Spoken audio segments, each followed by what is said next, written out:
একদা হজরত ফাতেমা রাদিয়াল্লাহু তাআলা আনহার মাতৃগর্ভে স্থান নেওয়ার পূর্বে হজরত জিব্রাইল আলাইহিসসালাম রাসূল সাল্লাল্লাহু আলাইহি সাল্লামের নিকট উপস্থিত হলেন। তখন হজরত জিব্রাইল আলাইহিসসালামের হাতে ছিল একটি বেহেশতির ফল। হজরত জিব্রাইল আলাইহিসসালাম উক্ত ফলটি রাসূল সাল্লাল্লাহু আলাইহি সাল্লামের হাতে দিয়ে বললেন, হে আল্লাহর প্রিয় হাবিব, আপনি এই ফলটি খান।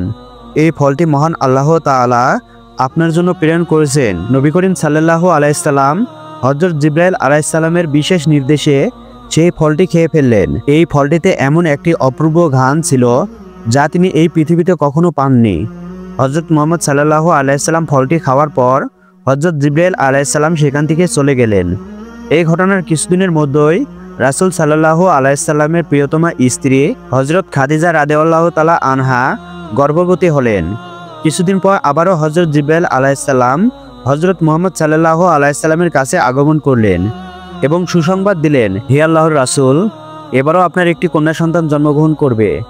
যে কন্যা সন্তান হবে জগৎ বেরণ্য এবং সকল রমণীদের শ্রেষ্ঠ।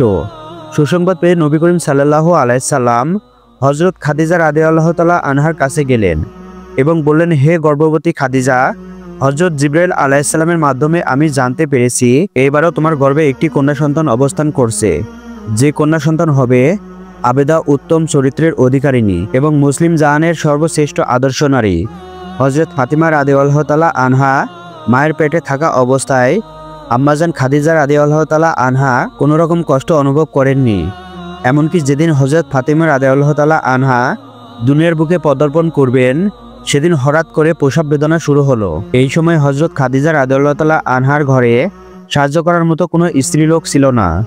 মা খাদিজা রাদিয়াল্লাহু তাআলা আনহা সম্পূর্ণ একা ছিলেন। অতঃপর হজরত খাদিজা একজন দাসীকে তার আত্মীয় স্বজনদের নিকট পাঠালেন যাতে তারা উপস্থিত হয়ে তাকে সাহায্য করতে পারেন।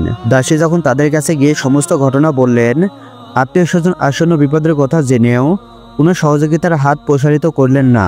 এর একমাত্র কারণ ছিল আম্মাজান খাদিজা রাদিয়াল্লাহু তাআলা আনহা ইসলাম ধর্ম গ্রহণ করেছিলেন, যার কারণে প্রসব বেদনার বিপদের সময় জেনেও তাকে কেউ সাহায্য করতে এগিয়ে আসেননি। তারা খাদিজার পীড়িত দাসীকে বলে দিল, আরব জাহানের অনেক ধন্যবান এবং শিক্ষিত যুবক খাদিজাকে বিবাহের জন্য আশাবাদী ছিল, কিন্তু খাদিজা সকল যুবকের প্রস্তাব প্রত্যাখ্যান করে শেষ পর্যন্ত একজন অশিক্ষিত নৃশংস দরিদ্র যুবক হজরত মুহাম্মদকে স্বামী হিসাবে গ্রহণ করেছে। সে এই কাজের মাধ্যমে আমাদের বংশের মুখে চুনকালি মাখিয়ে দিয়েছে। এছাড়াও অশিক্ষিত যুবক মুহাম্মদের নতুন ধর্ম গ্রহণ করে পুনরায় আমাদেরকে অপমানিত করেছে। এমতো অবস্থায় তার সঙ্গে আমাদের কোনো সম্পর্ক থাকতে পারে না। অতঃপর দাসী মা খাদিজা রাদিয়াল্লাহু তাআলা আনহার কাছে ফিরে এসে সবকিছু খুলে বললেন। তখন খাদিজা মনে মনে ভাবলেন যে এই বিপদের সময় একমাত্র আল্লাহ তাআলাই সাহায্য করতে পারেন, এছাড়া আর কোনো সাহায্যকারী নেই। তিনি ইচ্ছা করলে মুহূর্তের মধ্যে বিপদ থেকে রক্ষা করতে পারেন, আবার ইচ্ছা করলে বিপদের অসীম গহ্বরেও ফেলতে পারেন। হজরত খাদিজা রাদিয়াল্লাহু তাআলা আনহা এসব চিন্তা করছিলেন। এমন সময় দেখতে পেলেন তার ঘরখানা অপূর্ব আলোকিত হয়ে গিয়েছে। ভালো করে তাকাতে তিনি দেখতে পেলেন 4 জন জ্যোতিময় রমণী দাঁড়িয়ে আছেন। তিনি তাদের দেখে অবাক হয়ে গেলেন। কিছুক্ষণ পরে তিনি তাদের দিকে তাকিয়ে আতঙ্কিত অবস্থায় জিজ্ঞাসা করলেন, আপনারা কারা? কিসের জন্য এখানে এসেছেন? তখন তাদের মধ্যে একজন অভয় দেখে বললেন, মা, আপনার কোনো ভয় নেই। আপনি যে আল্লাহকে স্মরণ করেছেন, আমরা তারই নির্দেশে আপনাকে সাহায্য করতে এসেছি। আমার নাম হলো হাওয়া। এরপরে দ্বিতীয় রমণী পরিচয় দিয়ে বললেন, আমিও আপনার খেদমতের জন্য এসেছি। আমি মিশরের বাচ্চা ফেরাউনের স্ত্রী আসিয়া। আরেকজন বললেন, আমি হলাম হজরত ঈসা আলাইহিস সালামের আম্মাজান মরিয়ম বিনতে ইমরান। সবার শেষে চতুর্থ রমণী বললেন, আমি হলাম হজরত মুসা আলাইহিস সালামের ভগ্নী কুলসুম। আমরা সবাই আল্লাহ তাআলার নির্দেশে আপনাকে সাহায্য করার জন্য এসেছি। এরপর হজরত খাদিজা রাদিয়াল্লাহু তাআলা আনহা প্রসব বেদনার কঠিন বিপদের সময় তাদেরকে কাছে পেয়ে অত্যাধিক খুশি হলেন।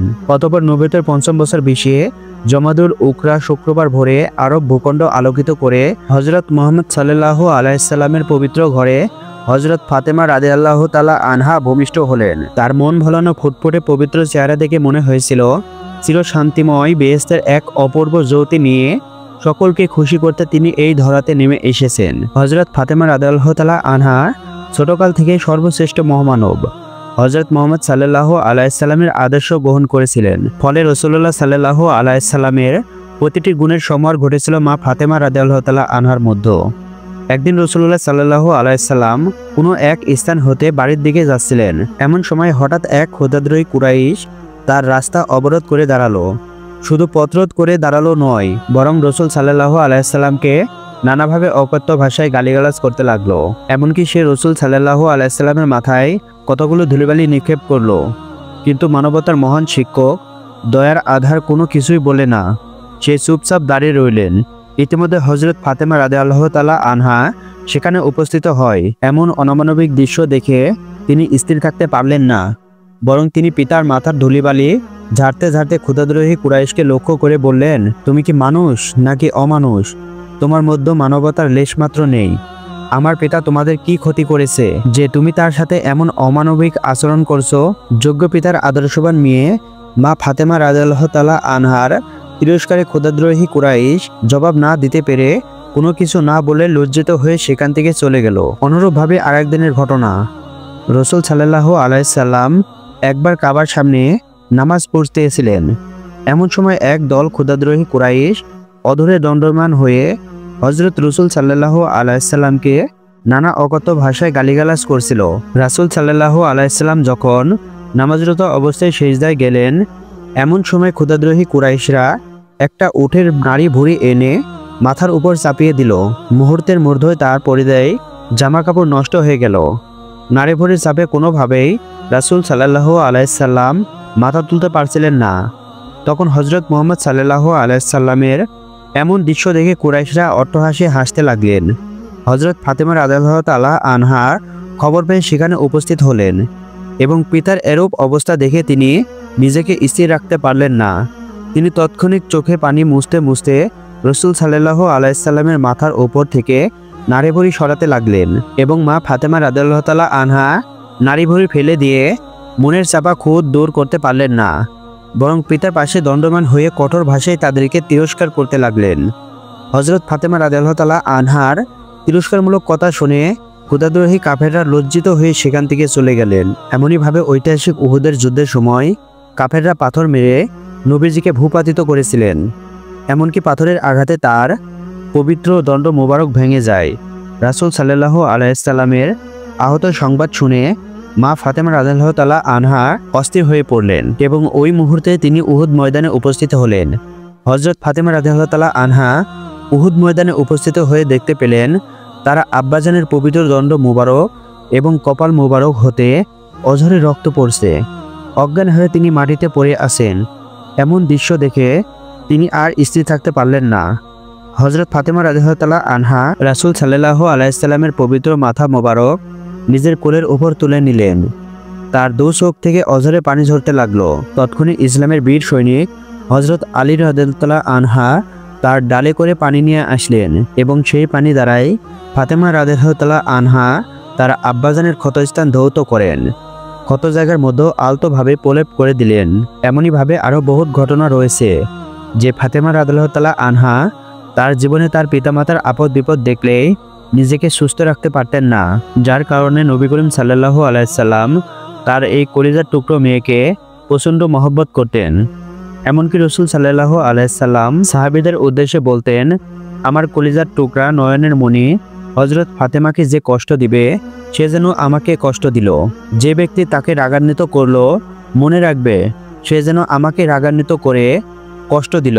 হযরত ফাতেমা রাদিয়াল্লাহু তাআলা আনহার বোনের বিবাহ হয়ে যাওয়ার পর পিতামাতার সংসারে একমাত্র তিনিই ছিলেন স্নেহ মমতার অধিকারিণী। পিতামাতা উভয়ের স্নেহ মমতা পেয়ে হযরত ফাতেমা রাদিয়াল্লাহু তাআলা আনহা জীবনে আনন্দে কাটাতে লাগলেন।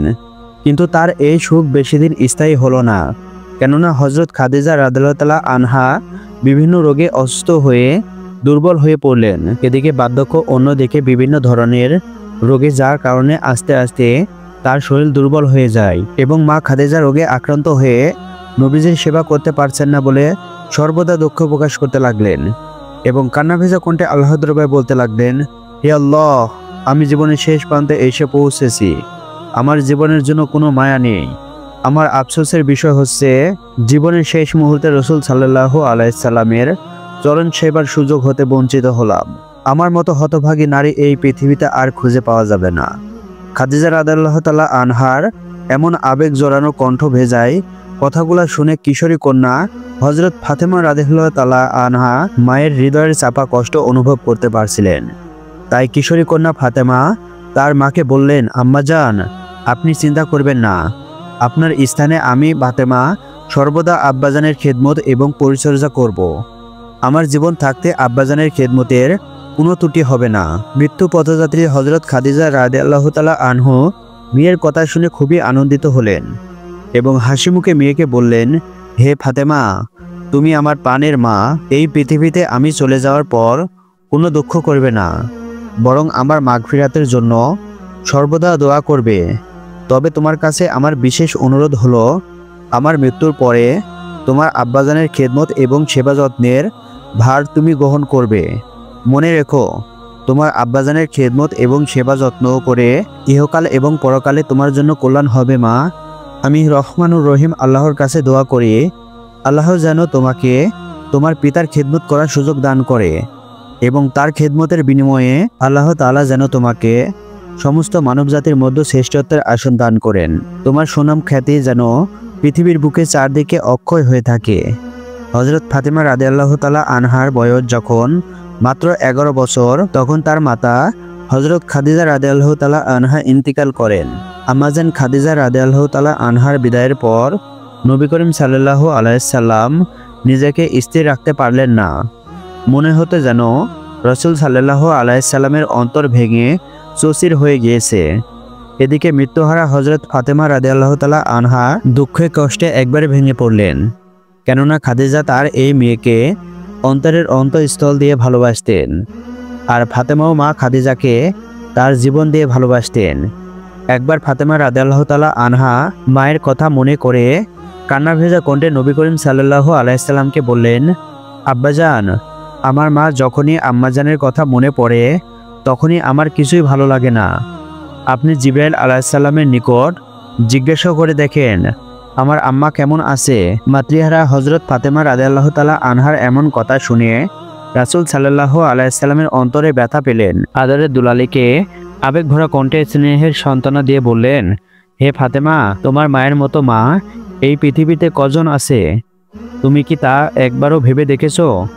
আমার দৃঢ় বিশ্বাস রহমানুর রহিম আল্লাহ তাআলা বেহেশতের মধ্যে তোমার মাকে শান্তিতে রেখেছেন। তুমি তার জন্য কোনো দুঃখ করবে না, বরং সবসময় তার মাগফিরাতের জন্য আল্লাহ তাআলার কাছে প্রার্থনা করবে। অতঃপর বিশ্বনবী হযরত মুহাম্মদ সাল্লাল্লাহু আলাইহি সাল্লাম যখন মক্কা থেকে হিজরত করে মদিনায় চলে আসেন, তখন হযরত ফাতেমা রাদিয়াল্লাহু তাআলা আনহার জন্য বিবাহের প্রস্তাব আসা শুরু হলো। প্রিয় বন্ধুরা, এই পর্যন্ত ছিল আমাদের আজকের এই ভিডিওটি। বন্ধুরা, আপনারা যদি হযরত ফাতেমা রাদিয়াল্লাহু তাআলা আনহার বিবাহের সম্পূর্ণ ভিডিওটি দেখতে চান তাহলে অবশ্যই কমেন্ট করে জানাবেন। তাহলে আমরা দ্বিতীয় পর্বের ভিডিওতে মা ফাতেমার বিবাহের ঘটনাটি সম্পূর্ণ আকারে তুলে ধরবো আপনাদের সামনে ইনশাআল্লাহ। তাহলে দেখা হবে আবার নতুন ভিডিওতে। সেই পর্যন্ত সবাই ভালো থাকুন, সুস্থ থাকুন। আল্লাহ হাফেজ।